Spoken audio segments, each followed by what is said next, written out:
Shalom saudara terkasih di dalam Tuhan, balik lagi dengan saya di channel Kristenku Inspiratif. Dan kali ini kita kembali lagi bersama Bapak Evangelis Tony, di mana dia memberitahu bahwa lawan terberat ya, atau lawan terhebat ya, pertama kali itu bukan Sai Baba, kan dukun dari India, atau bisa dibilang Sai Baba, yang kita kenal namanya. Tetapi orang inilah yang pertama kali Pak Tony lawan, dan ini adalah lawan terhebat dia. Dan mungkin kalian penasaran siapa? Langsung saja kita ke videonya. Tahu enggak?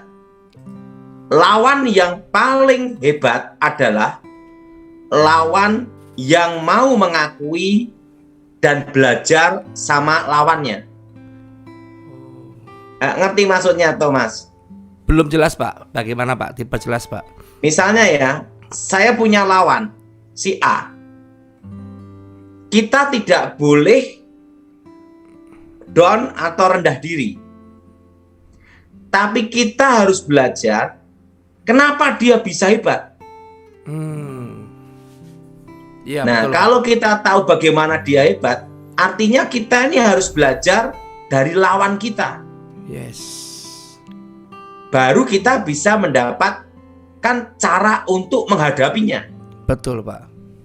Jadi gini ya, lawan yang hebat adalah guru yang baik. Yes. Itu menurut saya, Thomas. Iya, Pak. Justru kalau kita tidak ada lawan yang hebat, ya monoton gitu-gitu aja. Betul, Pak. Nah, seseorang yang memiliki wawasan yang luas, yaitu harus mengakui kehebatan lawan maupun kawan. Betul. Baru kita bisa menemukan kebijaksanaan. Gitu. Amin. Dan menurut Thomas gimana? Betul, Pak. Sangat setuju, Pak. Nah, saya kan pernah dagang, Thomas. Betul, Pak. Dagang plastik ya, Pak. Nah, jadi waktu saya dagang plastik, ini pernah kejadian, Thomas. Bagaimana, Pak? Kejadiannya, Pak? Jadi kita harus belajar dari lawan kita. Untuk supaya kita namanya mengerti dan memahami. Yes. Ya.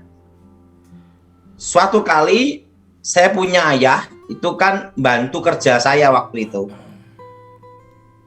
Percaya sekali dengan pabrik. Nah, ayah saya ini, ya Thomas ya. Iya, Pak. Saking percayanya, di tempat langganan-langganannya, ya Thomas ya, Iya, Pak. pakai sopir pabrik itu. Setelah 1 tahun, langganan papa saya diambil semua sama pabrik itu. Nah, ngerti Thomas? Ngerti, Pak. Secara manusia, saya pasti kalah Betul. lawan pabrik. Betul? Ya, betul. Nah, apa yang saya pelajari untuk menghadapi pabrik, yaitu saya harus belajar tentang pabrik. Yes. Nah, pabrik itu kan semua ngambil bahan plastik. Dan itu kan ada distributor. Betul. Nah, bagaimana caranya supaya saya bisa menghadapi? Nah, kalau modal kan kalah. Betul, Pak. Tapi ada cara taktik strategi. Caranya, Pak? Caranya, saya sewa mesin pabrik orang. Biji plastik saya beli sendiri.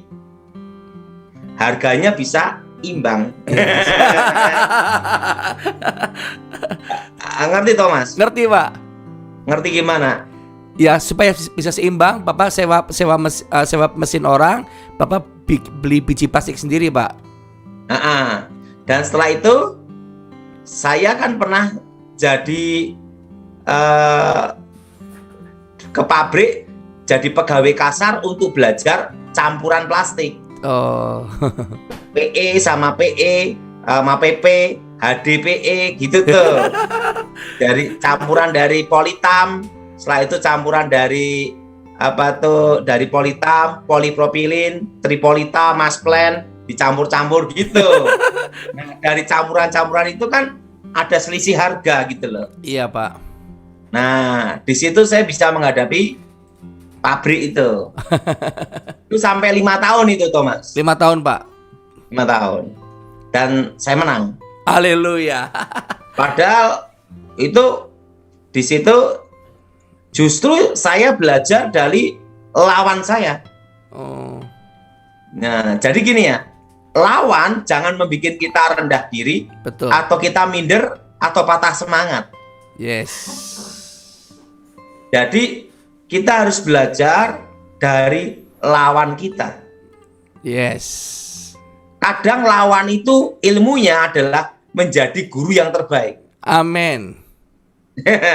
Seperti iblis. Kita ini juga ada belajar tentang iblis. Ya. Iblis itu tekun sekali menggoda manusia. Betul, Pak.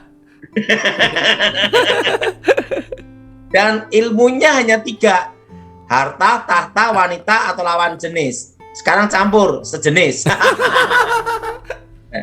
Kan hanya itu doang, tapi dia tekun. Tekun, Pak. Nah, jadi gini ya, lawan kadang adalah guru yang terbaik. Yes. Itu pendapat saya ya. Ya. Tapi pendapat semua orang kan punya pendapat masing-masing. Iya, Pak. Nah, jadi di situ makanya kalau saya ngomong masalah pabrik, perusahaan tuh ngerti. Oh, ini. Karena saya pernah berhadapan. Oh. 5 tahun itu. 5 tahun, Pak. Dari diambil orang sampai Bapak bisa ambil kembali, Pak ya. Iya. Ya, Dahsyat. saya belajar dari apa? Dari kan pabrik mesti ada bahan. Ya. Bahan ambil dari mana? Dari distributor biji. Nah, di situ kan ada namanya bahan peletan juga, bahan recycle. Bahan Ya. recycle ada yang super, ada yang KW1, KW2. Nah, di situ belajar cara pencampuran bahan gitu. Spek kualitasnya hampir sama. Nah, bagaimana menghadapinya? Nah, caranya ya jadi pegawai dulu. Saya pernah jadi pegawai pabrik plastik 1 bulan. Oh. Jadi pegawai pabrik plastik 1 bulan hanya untuk belajar campuran bahan. Nah, karena waktu itu papa saya berhadapan dengan pabrik. Itu pengalaman ya. Iya, Pak Daud.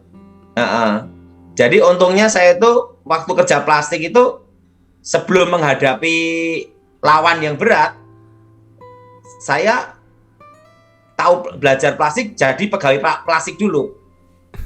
Jadi pegawai ngangkat-ngangkat, saya waktu itu tidurnya di lantai saya sama pegawai-pegawai semua. Hanya untuk belajar bahan pencampuran bahan aja. Nah, setelah pencampuran bahan baru distributor. Jadi kadang itu lawan itu adalah guru yang baik. Guru yang baik. Nah, Dahsyat. dan kita mau tidak mau harus belajar karena untuk bertahan. Gitu. Yes.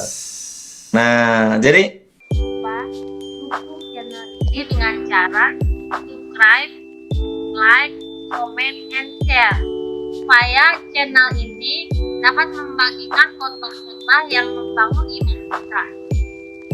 Terima kasih. Shalom and God bless you all. Firman Tuhan hari ini kita buka dari Yesaya 41 ayat 10. Janganlah takut sebab aku menyertai engkau, janganlah bimbang sebab aku ini Allahmu. Aku akan meneguhkan, bahkan akan menolong engkau. Aku akan memegang engkau dengan tangan kananku yang membawa kemenangan. Bagi saudara yang ingin mengikuti Zoom atau ingin didoakan, hubungi nomor admin yang ada di kolom deskripsi. Selamat menyaksikan, Tuhan Yesus memberkati. Salam jemaat Tuhan yang terkasih. Terima kasih banyak yang sudah mendukung channel ini. Semoga channel ini bisa menjadi berkat buat kita semua. Zaharia 9 ayat 9. Bersorak-soraklah dengan nyaring, hai puteri Sion, bersorak-sorailah, hai puteri Yerusalem. Lihat, rajamu datang kepadamu, ia adil dan jaya.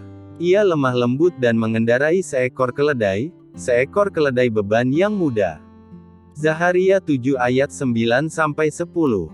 Beginilah firman Tuhan semesta alam, laksanakanlah hukum yang benar dan tunjukkanlah kesetiaan dan kasih sayang kepada masing-masing. Janganlah menindas janda dan anak yatim, orang asing dan orang miskin, dan janganlah merancang kejahatan dalam hatimu terhadap masing-masing. Yohanes 8 ayat 44. Iblislah yang menjadi bapamu dan kamu ingin melakukan keinginan-keinginan bapamu. Ia adalah pembunuh manusia sejak semula dan tidak hidup dalam kebenaran, sebab di dalam dia tidak ada kebenaran. Apabila ia berkata dusta, ia berkata atas kehendaknya sendiri, sebab ia adalah pendusta dan bapa segala dusta. Yohanes 4 ayat 24. Allah itu roh dan barang siapa menyembah dia, harus menyembahnya dalam roh dan kebenaran. Yohanes 15 ayat 26. Jikalau penghibur yang akan kuutus dari Bapa datang, yaitu roh kebenaran yang keluar dari Bapa, ia akan bersaksi tentang aku. Yeah!